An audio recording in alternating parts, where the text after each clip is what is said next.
আজ রেসিপির শুরুতেই সকলকে জানাই গুড মর্নিং। কেমন আছেন সকলে বলুন।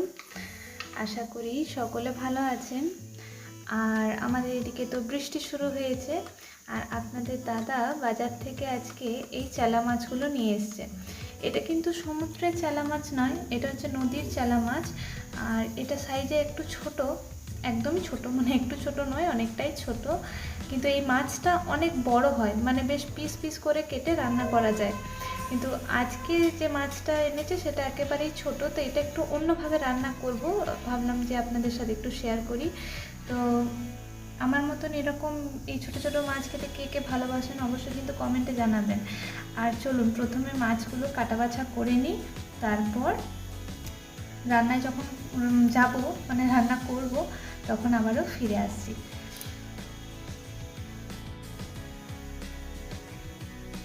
আজকে চেলা মাছটা শুধু রান্না করব না, একটু বেগুন ছোট ছোট করে কেটে নিয়েছি, এটার মধ্যে দেব, আর সেই সঙ্গে দেব আলুগুলো ওরকম ছোট ছোট করে কেটে নিয়েছি।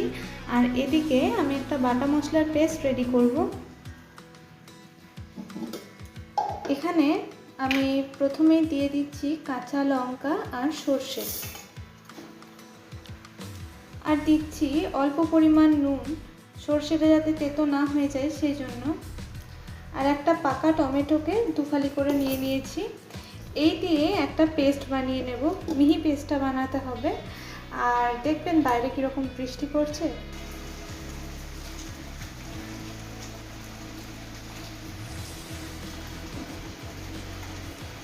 আকাশের অবস্থা খুবই খারাপ, তো চলুন আগে পেস্টটা করে নিই, তারপর রান্নায় চলে যাই। মাছটা রান্না করতে চলে এলাম। প্রথমেই কড়াইটা বসিয়ে দিয়েছি, আর গরম হচ্ছে কড়াইটা, এবার সর্ষের তেল দিয়ে দেবো। মাছগুলো যেহেতু প্রথমে ভেজে নেব, সেই জন্য তেলের পরিমাণটা একটু বেশি লাগবে। তেলটা ভালোভাবে গরম করে নিয়েছি, আর এইদিকে মাছে লবণ হলুদটা মাখিয়ে নিলাম। এবারে চলুন একে একে মাছগুলো ভেজে নিই। একবারে সব মাছগুলো দিয়ে দেবেন না, দুবারে বা তিনবারে দিয়ে ভালো করে ভেজে নেবেন। চলুন দিয়ে দিই।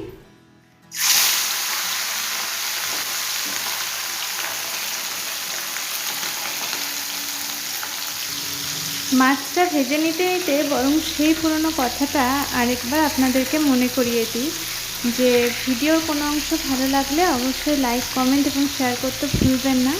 আর সেই সঙ্গে চ্যানেলে নতুন হয়ে থাকলে অবশ্যই চ্যানেলটি সাবস্ক্রাইব করে দেবেন। তো এখন উল্টাবো না, মাছগুলো একদম লাল লাল করে বেশ মচমচে করে ভেজে নিতে হবে।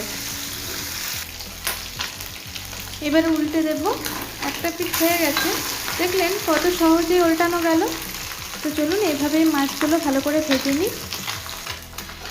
এই যে বেশ লাল লাল করে মাছগুলো ভেজে নিয়েছি, আর এবার এগুলোকে তুলে নিয়ে বাদবাকি যেগুলো আছে সেগুলো ভেজে নেব। মাছগুলো সব ভাজা হয়ে গেছে, এবার ওই তেলেই দিয়ে দিচ্ছি কালো জিরে, দিয়ে দিচ্ছি কুচিয়ে রাখা আলু। এবারে একটু হলুদ গুঁড়ো দিয়ে দেব, একবারে হলুদটা দিয়ে দিচ্ছি পরিমাণ মতন লবণ। এই দিয়ে আলুটা একটু ভেজে নেব, মানে একটু আগে নেড়ে নেব। তো একটু চাপা দিয়ে দিই।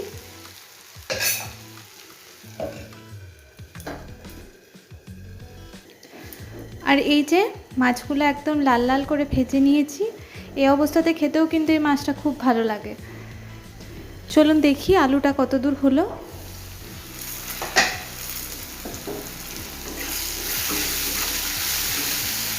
এই যে আলুটা একটু ভাজা হয়ে গেছে, এবারে বেশ কিছুটা পেঁয়াজ কুচি আমি এর মধ্যে অ্যাড করে দেব। পেঁয়াজটা আলুটা একটু ভাজা ভাজা করে নেব।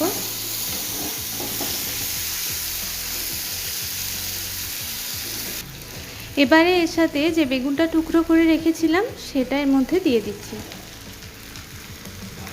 এবারে আলুটা, বেগুন আর পেঁয়াজ এগুলো ভালো করে ভেজে নেব।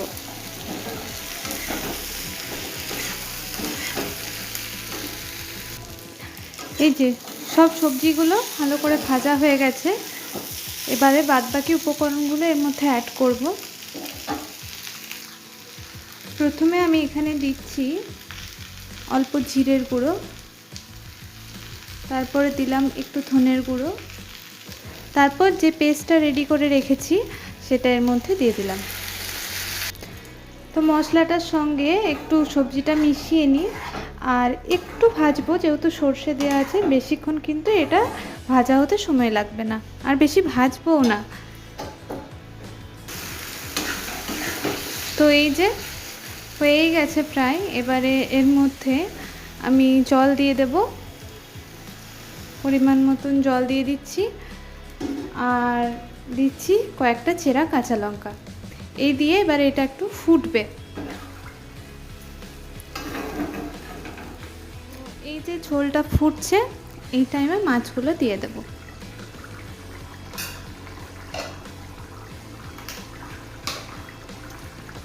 ভেজে রাখা মাছগুলো এবার এর মধ্যে দিয়ে দিচ্ছি।